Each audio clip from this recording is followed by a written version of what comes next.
Quick question. Who led the 2000s in receiving yards? Randy Moss? No. Terrell Owens? No. Marvin Harrison? Not even close. The answer is a man who has been a Hall of Fame finalist 12 times and still doesn't have a gold jacket.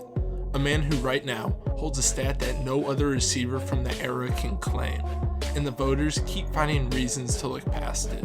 His name is Torry Holt, and this is the most inexcusable snub in modern NFL history. If you watch the Rams in that era, you know exactly what I'm talking about. The greatest show on turf wasn't just a nickname. It was the most explosive offense in the history of professional football at that point. And the NFL has spent the last 15 years enshrining every piece of it. Kurt Warner, in. Marshall Faulk, in. Isaac Bruce, in. Orlando Pace, in. Even head coach Dick Vermeil got his jacket. Everyone got it. Except the man who led that offense in total production.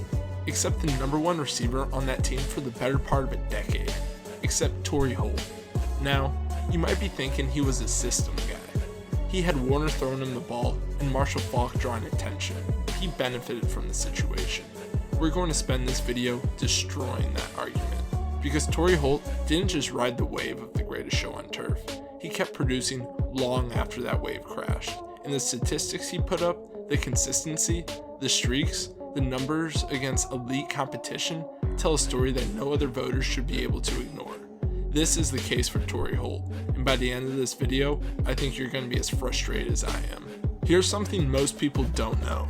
Torry Holt was a rookie during the Super Bowl run. He came out of NC State in 1999, the 6th overall pick. He wasn't supposed to be a factor right away. The Rams' offense was already loaded. Holt was supposed to learn, develop, be patient. Instead, he walked straight into one of the greatest offenses in NFL history and looked like he'd been there his whole career. By January 2000, he's in the Super Bowl. First year in the league. You know the ending. Kevin Dyson, 1 yard short. That play that lives forever. What gets forgotten is what Torry Holt did before it. 7 catches, 109 yards, as a rookie, on the biggest stage. That's a performance most receivers never come close to in their prime. Holt did it before he played a full season. And this is the part that never gets brought up when someone dismisses Torry Holt as a system player. The system broke down. Warner got hurt, then eventually left. The offensive line aged out. The greatest show on turf, that whole unstoppable machine, fell apart in the span of about 3 seasons. Holt didn't. While the Rams were becoming one of the worst rosters in football, he kept putting up 1,300-yard seasons. That's the number the system player argument can never explain away. Mark Bulger was behind center. Steven Jackson was getting the ball handed to him 25 times a game. And Holt was the only reason defenses couldn't just load the box and dare them to throw. The last legitimate threat on that entire offense. The only guy they still had a game plan for when everything else had crumbled. He produced anyway. Not because the situation was comfortable, because he refused to let it be an excuse. 6 straight seasons with 1,300 or more receiving yards. I need you to understand how insane that is. Randy Moss, one of the most physically gifted receivers to ever play this game, did it twice.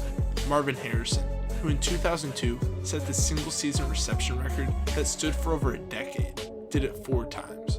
Torry Holt did it 6 years in a row. From 2000 to 2005, he never dipped below 1,300 yards. Not once. Not in a down year, not when he was banged up. Not when the offense around him was falling apart.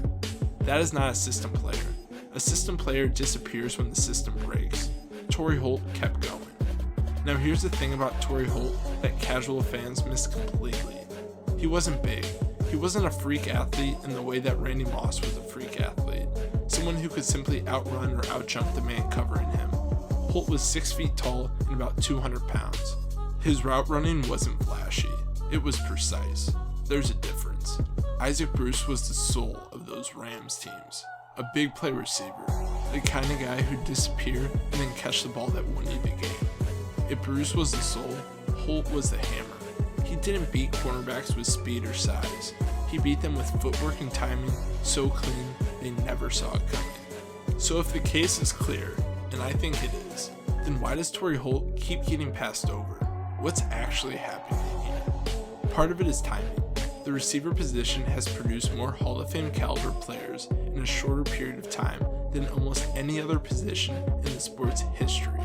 Jerry Rice, Randy Moss, Terrell Owens, Larry Fitzgerald, Reggie Wayne, Calvin Johnson. The ballot is crowded, and every year, there are more legitimate candidates pushing in from behind. But that's not really an excuse, it's an explanation, and it's not enough, because the Hall of Fame is supposed to honor the best players in football history, not just the best players who happen to retire in a year with fewer competitors on the ballot. If Torry Holt's numbers are Hall of Fame numbers, then he should be in the Hall of Fame. And then there's this. This is the part of the conversation nobody wants to have. The NFL left St. Louis. The Rams packed up in the middle of the night in 2016 and moved back to Los Angeles, and the city was handed a lawsuit and a broken heart. That departure was messy, deeply unpopular, and to a lot of people, unfair. Now ask yourself this. Is it possible that the voters who control the Hall of Fame ballot have been slow-walking the legacy of a team whose story the league would rather not revisit? Think about it. The greatest show on turf was a St. Louis story. Warner's comeback was a St. Louis story. The Super Bowl run in 1999, the back-to-back appearances, the dynasty that almost was, all of it tied to a city the league abandoned. And enshrining that era means celebrating it, talking about it, bringing it back to the conversation. Maybe it's easier for the league to celebrate the LA future than the St. Louis past, but for the fans of the Edward Jones Dome, the ones who showed up every Sunday for those terrible teams, Torry Holt was the reason they kept watching even after the win stopped coming. Those fans deserve to see their guy get his jacket, and I think on some level, the NFL knows it.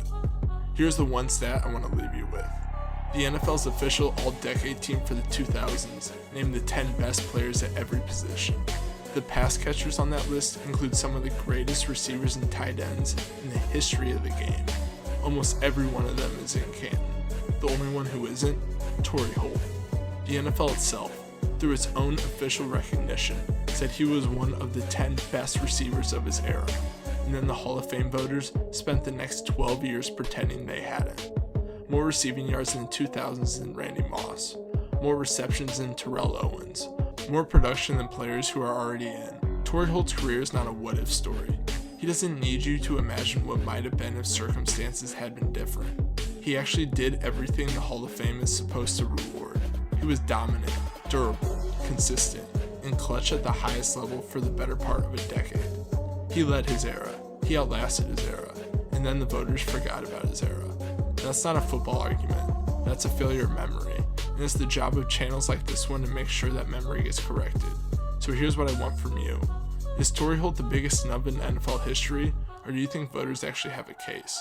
The longevity matters more than the dominance. That the true greatest show in era gets overvalued because of the names attached to it. Drop your take in the comments. I'm going through every single one of them.